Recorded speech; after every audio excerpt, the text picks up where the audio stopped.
Welcome back. Today we have a little bit of a different project than I usually do in this channel. We're going to be playing with trains.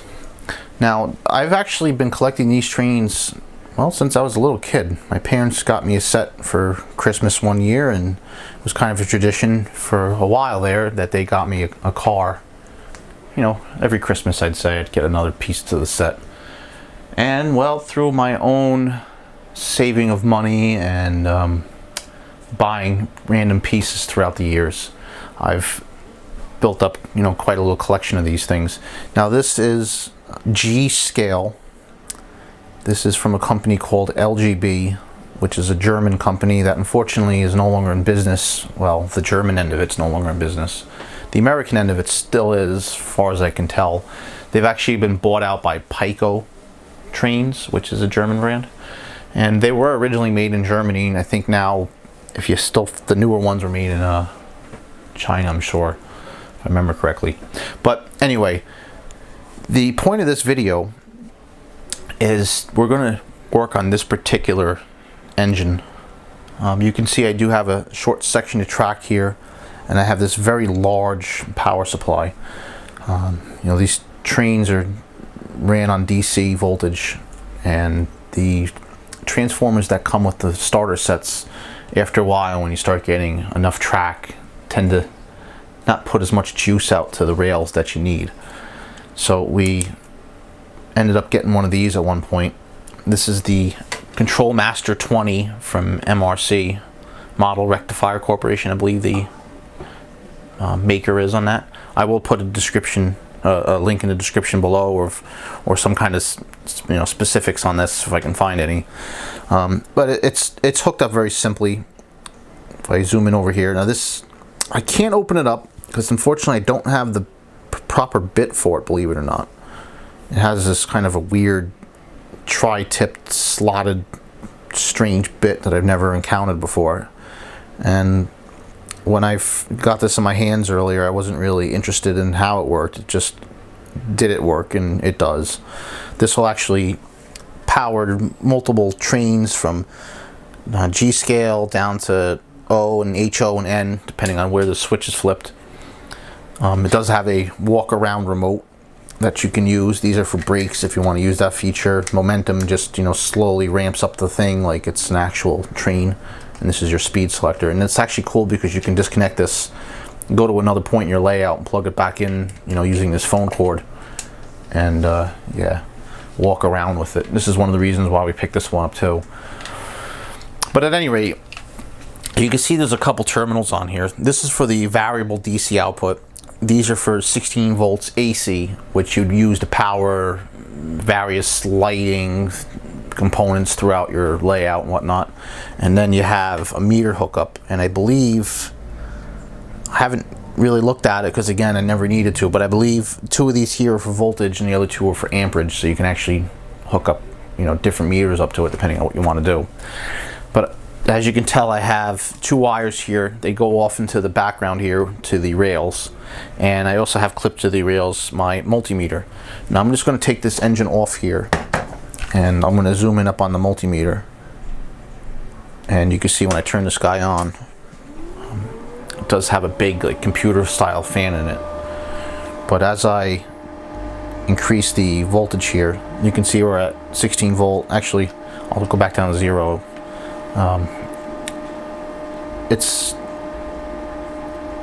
It goes up from a range of 0 all the way up to about 21, 22 volts. And depending on which direction you have this set to, you can see it flips negative or positive. And that's how it changes the direction of the train. Now, the point of the video is going to be the refurbishing of one of these engines. Now, I did pick up a bunch of stuff on eBay a few years ago when I found out that the company went out of business, because I figured, it might have some value down the road, more than it already kind of does. And I ended up with this little, well, not really little, but this small diesel engine, which was actually part of a starter set as far as I know. Now, the way these work is they pick up voltage off the rails, off these two shoes, and there also are little brushes on the wheels, so they all kind of pick up the voltage and current. But you can see this one's very heavily used, and my rails are actually pretty heavily used too. If I zoom in here, you can see there's a little bit of this surface oxidation on it, and I've actually started, you know, sanding this down right now with this piece of sandpaper just to clean it up a little bit. But this particular engine doesn't have any lights on it. Most of these things light up. They have internal cab light. They'll have a light that comes on when the thing goes in the reverse. These red lights are not functional. Neither are these two lights, and there was one up in the top here. Now if you look and see, there is a hole up here where you can run a wire through. And I've already played with this years ago and just kind of left it on a static display here on a shelf in my house. But the drive mechanism in this, it's very well worn, so it does need to be greased up, cleaned up and everything. And at one point, yours truly here worked for a Radio Shack dealership. Just kill that transformer. And what a Radio Shack dealership is, it's basically a kind of like a franchise run Radio Shack. They're not very common. In fact, that was the only one that I knew of in the area. It was actually out in Warwick, New York, and I believe the owner said there was also one in West Milford. And the premise of it is the guy had a hobby shop that sold Radio Shack product in part of it. So when you walked in there, half the store was divided into Radio Shack stuff, and the other half was divided into, like model rockets and, model cars and these trains. And when he went out of business, Radio Shack actually bought him out. He wanted to retire, and he sold off all the pieces. Now, being the collector of LGB trains that I am, I decided to buy up whatever I could, and a lot of the stuff he just either gave to me or sold me at cost, which was awesome. But one of the things I picked up was this motor unit, and this is actually meant for one of their toy train models. You can see it says Lehman's toy train as opposed to the Lehman Gross Bond, which is Lehman's big train. And while it's it's a model train, so I guess at some point they are all toys, but they had ones that were more geared towards smaller children with less plasticky pieces like these that can easily break, as this one has. And the unit in particular was like an Amtrak style train that had a motor in one end and a couple cars in the middle, but they didn't have little couplers. They had like this pin system that they kind of clipped together. And this motor unit was meant to be put in the end engine, if you will, so you had a motor on both sides. And believe it or not, they're actually very similar. In fact, if you undo the coupler in the front here and the one in the back here, this whole piece just slips right out, and you can replace it with this one. And originally I actually had done that to test it out. And one of the major differences is this one had a light that you could push into the engine unit, and there's a couple extra sets of terminals in here that they connected to. So if you go back a couple videos ago, I mentioned that I picked up one of these buck boost converters off of eBay. What my idea was to do was to mount this, either mount this one back into this engine, or take this gearbox apart and put these wheels with the little drawbar onto this motor. And then that way I have a platform with a light on it that I can play with. But the thing about this light, it's only as bright as the voltage that you apply to the track, obviously. So I thought if I put one of these buck boost converters onto it and wire it up, I could set a voltage, let's say 3 volt or 5 volt or whatever I want, and I can run LEDs off the system. And as long as there's some voltage to the track, even if it's minimal, I can get those lights to light up. Now, this isn't exactly a new concept. I do have one engine in my collection. It's a more modern, larger diesel style engine. In fact, I don't have it here with me, but if I put this on the rails for size comparison, it's like this long or longer. And that one actually has circuitry in it that will allow you to apply just the slightest voltage. In fact, just turning the knob up will turn all the lights on in the unit, and it won't actually move until you get to a certain range, like maybe 5 volts. Whereas this one will start to move at that range. So that got me thinking. Since I saw the video about this online and I bought some of them, I said, hey, that's a great idea. I can use that inside this engine to add some kind of lights to it. Now, a couple things to mention is this light that it comes with, just a regular incandescent bulb. It's not polarity sensitive, so it's going to turn on no matter what. The other engines, I'm not sure how they do it, but I'm going to say they use a diode to kind of offset that polarity difference. So some of them, even older ones like this that do have lights, will have a forward light, so when this goes in the forward direction it will light, and then obviously it goes in the reverse direction. Now there is a thing about this, the transformer doesn't indicate which is positive or negative. I mean, you do have a red wire and a blue wire on the power leads, so you can kind of make one positive or negative, but there's really nothing saying which way this engine goes on the tracks. So it's up to your controller. If you want to go forward and you want to call this forward, which would make sense, when you power this thing up, you have to maneuver your engine, adjust the knob on it and let this thing go. And if it's not the right direction, you have to switch it around, and then that's what dictates which way is positive and which way is negative, and forward and backwards and everything. So I'm pretty sure they use a diode to do that. So I started thinking about that as well, and I can either do this a couple different ways. I can either make it where this engine's only going to go one way, and I can have a forward facing light and maybe red rear facing lights, and then when you switch to polarity it just doesn't light, or or not. Now, I haven't really put a lot of thought into this because I haven't had all this in front of me. In fact, believe it or not, I only have a couple of these pieces here in my house because it's just too big. As a matter of fact, let me pause the camera real quick. I'll go out into the living room and I'll grab some of the other parts that I have to this to make it look more like a complete train, and I'll be right with you. I've gathered up a couple little cars that I have. Little thing to point out, with this particular train company, there's different size carts. Some are small like this, which are actually like an actual cart. Some are larger box cars from the European style train, and then they actually have a couple of American box cars which are much longer. In fact, I have cars that are longer than, almost as long as this entire set of 3, believe it or not. But if I go ahead and turn this transformer back on, you can see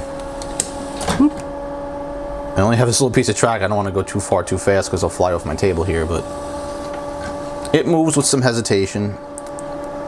Having the cars helps, but you can see now we're at a point where adjusting the knob isn't doing anything because it's just on a dirty spot. So sanding down the contacts, maybe upgrading this little guy here will help this out. And then we're going to try this module here. Now, part of me wants to use both of them for this because then I could use one for forward, one for reverse. But as I will point back out here again, as I completely derail my train here, there isn't a center light. Most of these have a light in the front and a light in the back, but there is no light in the back. And these are just dummy little lenses with nothing behind them. So I was thinking of how I can modify this thing. Ultimately, I would need another one of these up on top here and make that into a light. So what I'm going to do is take this apart.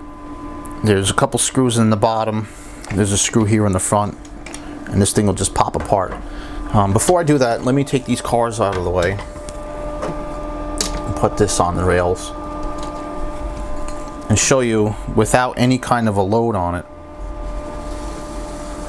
See how this thing kind of spins along here because there's no weight.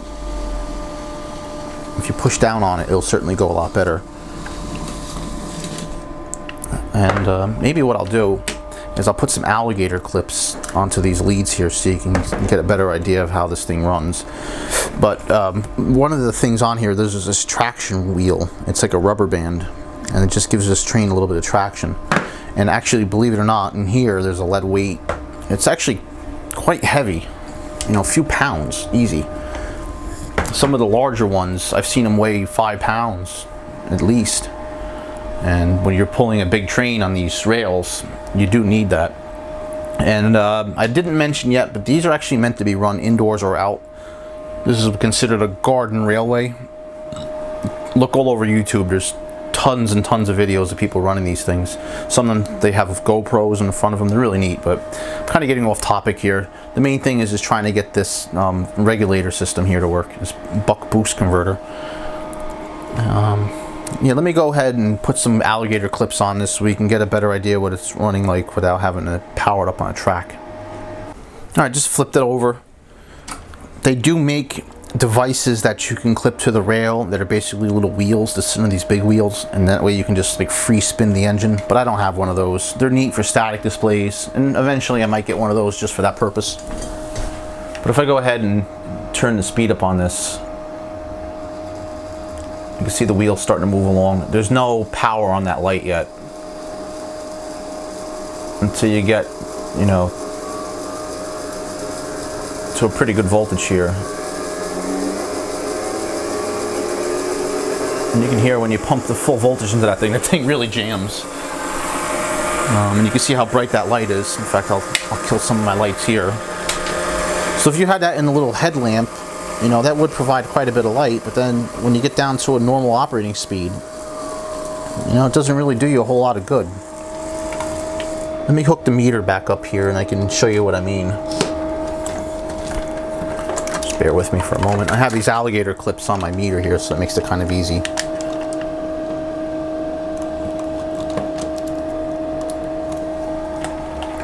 Alright, we're running in the negative voltage now. I'm going up to positive. We're at 3.5, 5.3, 6.0, 7,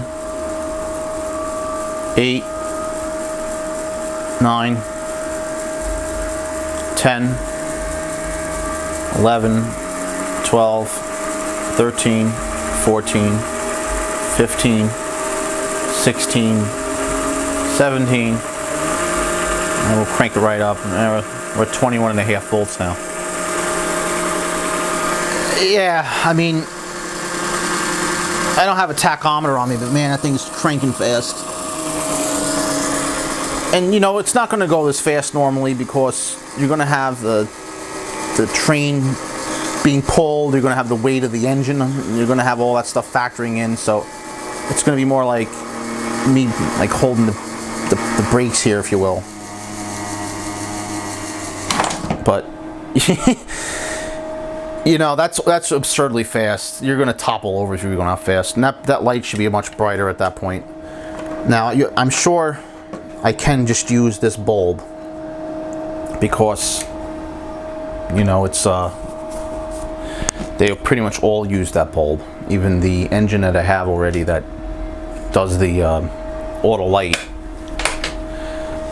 So I can use that. I might, but I think having a white LED in the front would be a little bit more modern looking, I guess. So let me go ahead and clean up the bench here a little bit, take this engine apart, and we'll do some more playing around when I get to that point. It was simply a matter of just removing the front piece here, which is held on by 2 screws, and this has a little tongue that kind of slits into this groove here, and there's a similar thing in the back, and then this just slides right out of the engine. So it's a modular unit, and like I said, they are pretty much dead identical. The only difference is there's this little bump out over here, which this one doesn't have. Other than that, they're, like I said, aesthetically the same. The other thing that I'll point out too is that the wires are a little bit different. This just has this jumper wire here, whereas this one has 2 jumper wires, and then the light comes out of the middle post, which you can probably not see in the camera here. Let me see if I can get my little light to come on.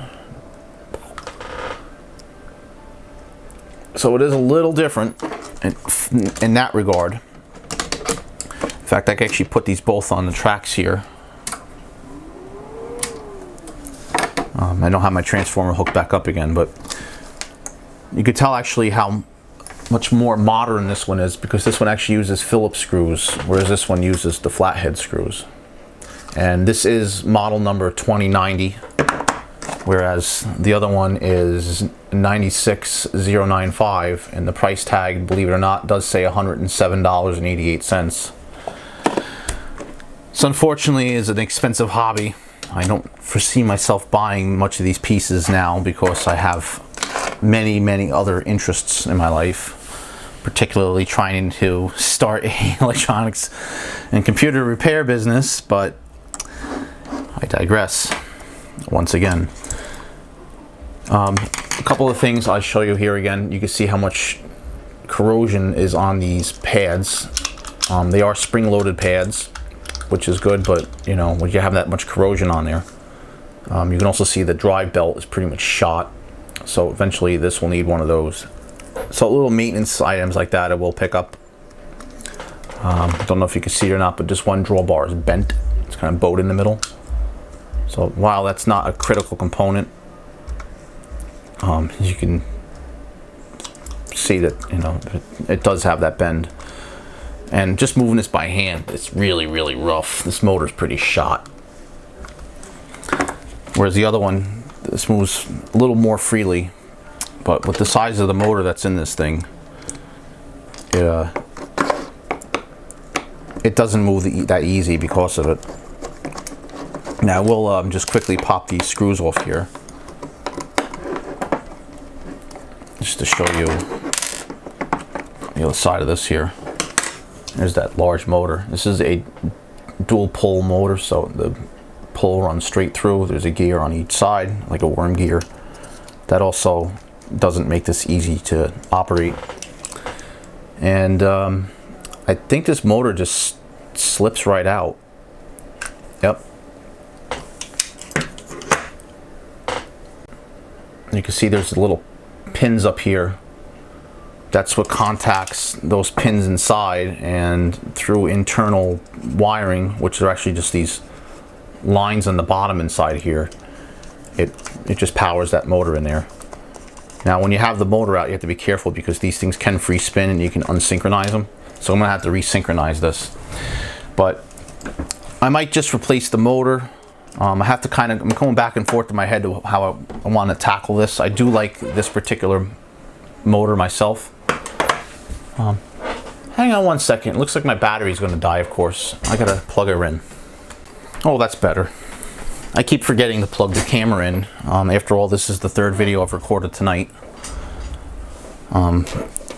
If you don't know about my channel yet, I tend to do these videos over the weekend, and then I edit them throughout the week and upload them. The upload process does take quite a bit of time. In fact, I let it go overnight, and then by the time I come back from work, I publish the video. So it does take a couple days to get these things up. Other than that, the inside of this box looks pretty good. There's no other wear other than that motor. You know, the gears look really good. You know, there's some grease on them, but you know, you need that.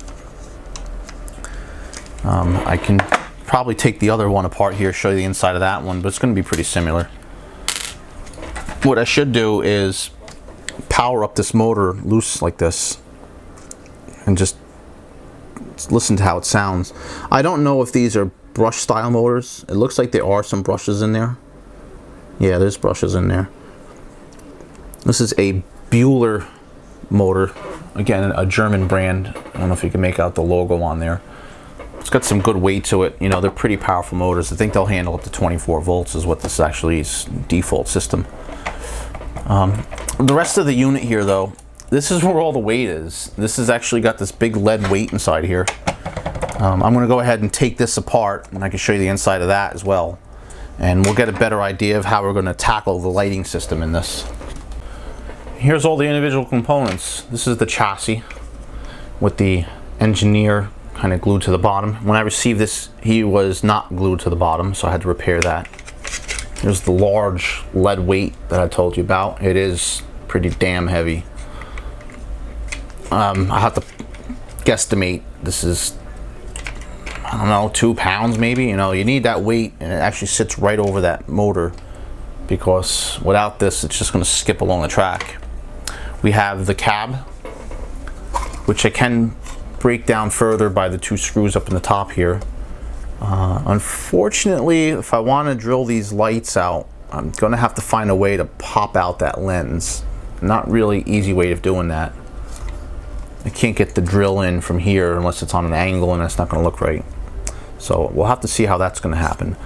Now, the thing about this particular train company that I like is this stuff's all injection molded plastic, and it's very, very sturdy. This stuff's meant to be dropped. If you know you're a little kid, you can drop it, not break it, which is great. In fact, I can definitely tell you from having this set, not this engine, but just having this set in general since a little kid, it's fairly indestructible. I mean, you're going to break the little plastic pieces like this, that just goes without saying, but the actual main just part of it is pretty indestructible.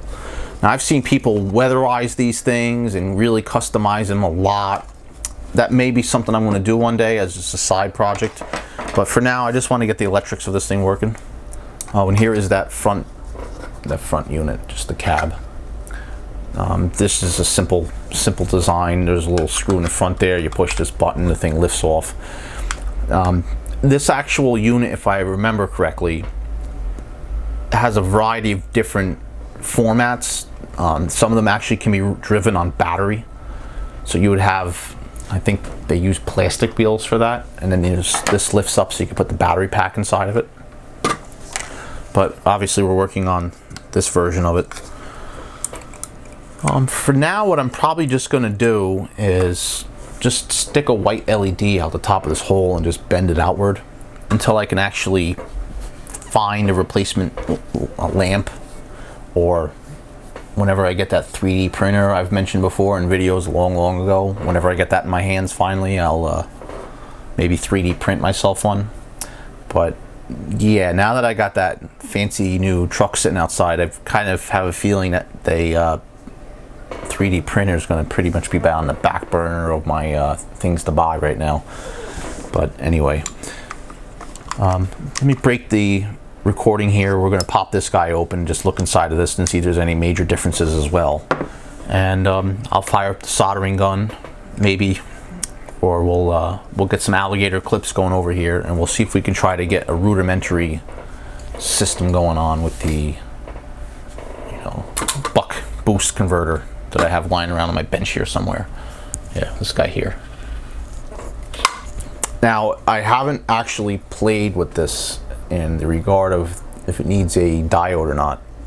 I don't see any diodes on it of the conventional type. There is this little M4 chip here that kind of looks like a diode package, but I'm not 100% sure.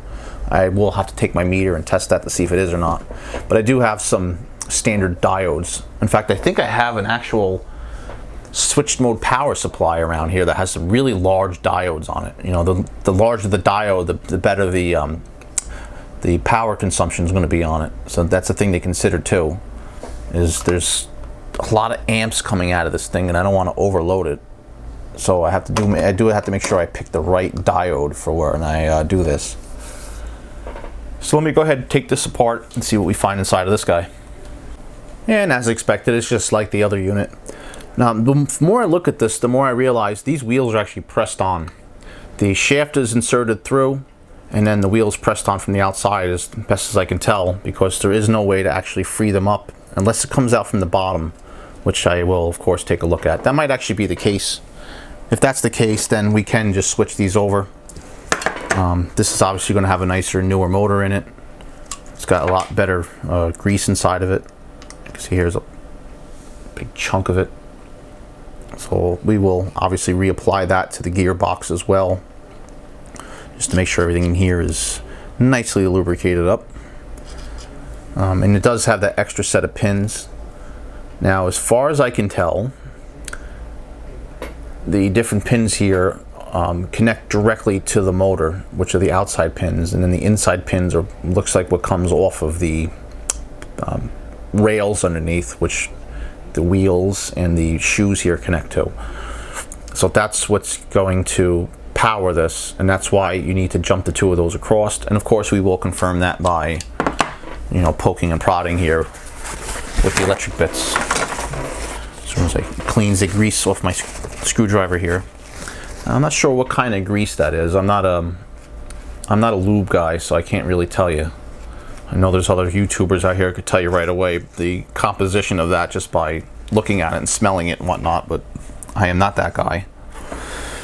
But nonetheless, you know, it's a gear lube of some sort. I know you can buy that stuff, and you know, judging by the two here, you can see one's pretty well dried up and the other one isn't. So switching this might be an option. That'll help keep this, you know, more stock looking for sure. One of the things to point out, where the little bump out is on this one, there's a slit on the other, which would of course not be conducive to running this outside. But I don't run my trains outside. This is an indoor only set, so I'm not really terribly concerned about that, but that is something to point out. The actual chassis does have little plastic bits that do cover that section, so I'm sure it's really a non-issue. But you know, this really isn't sealed up 100% anyway. There isn't actually like O-rings or anything like that on it. Now there are, you know, I wouldn't say studies, but there have been people who've ran these continuously in different environments without any issue. So I can imagine they're going to be sealed up to some extent. Let's see if I can get this bottom plate. Oh yeah. Oh yeah. Okay, so I was wrong. The wheels are not pressed in. They will just simply come right out. In fact, I can do that right now. Oop. Now what's shooting out right now are actually the brushes. These on the rails. There are 4 brushes. As you can see, here's one of them. There's one in each of these little sleeves. They look like they're they got these fancy little double springs. And then there's the shoes, which are also sprung, and they just slip right out. And this is the whole chassis. And as mentioned, these rails connect the 2 brushes for the shoes, for the wheels, and the shoe in the middle to the pin. So that goes directly up here as this pin, which I can pry out and show you. And then here's your other pin. So if I take this one apart, we're going to see it's the exact same thing with just the extra pin. Nothing too fancy there. But that's it. You can't really break this down apart any further. If I want, I can go ahead and clean the grease up in here and everything else, but there's no real need to do that. So these brushes are, I wouldn't say shot, but they've seen better days for sure. So have these shoes. They got quite a bit of crud on them. So I'm going to go ahead, once again, cut the footage here and just kind of line up everything here neatly, and find the brush that sprung out at me over here. I forgot about those things. And I'm going to take this apart and possibly start transferring everything over here. Now the only difference is going to be those extra pins, because that's going to determine my lighting system here. As you can see from this harness, the light comes up, it clips to here, and then it clips over to the motors. So without doing some heavy modification on that harness, I want to try to keep this as stock as I can, if you will. Plus I don't really know 100% of how this is going to fall together. So let me do some cleaning up here, some poking and prodding, and when I come back with something a little more interesting, I'll be right with you. once again. Alright, it's been a while since I did any video updates on this particular project. It took me some time to get everything completely apart here, and what I decided to do was replace as much as I can in the old power unit as that's available to me here. So that meant I was going to take the traction control off, the traction tire off of the old unit, which is this one here, and replace it with the new one, which is here, which is a much nicer tire. I also went ahead, moved the grease over to the new, or the old system from the new one. I used some sandpaper, cleaned up the inside here, which is the surface that the brush connects to. I did that on both of them. Took the drawbars off and I got that all cleaned up. Also took the bend out of it. The thing about the drawbars here is I did the inside here with the little round file just to clean them up, just to get all the gunk off of it, and I'm going to hit that up with some Teflon lubricant when that's done. The brushes on the new unit are actually these preloaded little cartridges, whereas the old unit, these completely came out and were replaceable. So I went ahead and moved those over to here since they seem like they have a lot more life on them. I cleaned the shoes by sanding them down. I'm going to use the original shoes and not the newer ones because they do look a little different, and I want to make this look stock as much as I can from the outside. What else did I do? The old motor is mounted in the new power unit. Now I did test both of them out. They both free spin great, but I did notice that the newer one was a lot quieter and a lot more smoother operating than the other one was. So I'm going to go ahead and use the new motor since I have it. And that's going to go back together and just be a parts unit. And I'm going to put this unit back together, of course, with the new grease and everything else. And well, that's going to pretty much wrap it up for tonight. I will do another video tomorrow when I get the electrics done. I figured it was going to be a little bit much to do the mechanical part and the electrical part in this video. Plus I still have to edit the 2 other videos that I did earlier in the day. And I want to try to get one of those at least posted tonight, or at least uploaded. Other than that, there really isn't too much to do here except for just reassemble it. So far I like what I'm seeing. I will point out that from just looking at everything and thinking about it, I don't need the 4 pins. I only need the 2 pins. The reason for having the 4 pins versus the 3 pin, I should say, system is the 4 pin system is meant for digital control, which I don't have and I don't really intend on getting. There's a lot you have to do to convert these over to do that, and that's just not my cup of tea. I want to leave this, you know, with the analog controller that I have here and whatnot. But like I said, that's pretty much going to do that for tonight. Stay tuned for part 2 where we do the whole electronics part. And if you have any comments on this video, I would appreciate seeing them down below. And don't forget, as always, to give me a thumbs up or a thumbs down. If you do give me a thumbs down, please let me know why. Send me some kind of a message or put it in the comments, so that way I can improve upon these videos, make them better going forward. If you're not already a subscriber, I really appreciate if you do subscribe. That's awesome if you do. I am past the 50 subscriber goal, which wasn't really a goal. The 100 points my goal, but you know, 50 is a good halfway point to it, and I am past that, so that's excellent. I'd like to see that continue to climb. If you are already a subscriber, thanks, and thanks again. I always say that at the end of every one of my videos here. And with that, I want to thank you for watching, and we'll see you for part 2.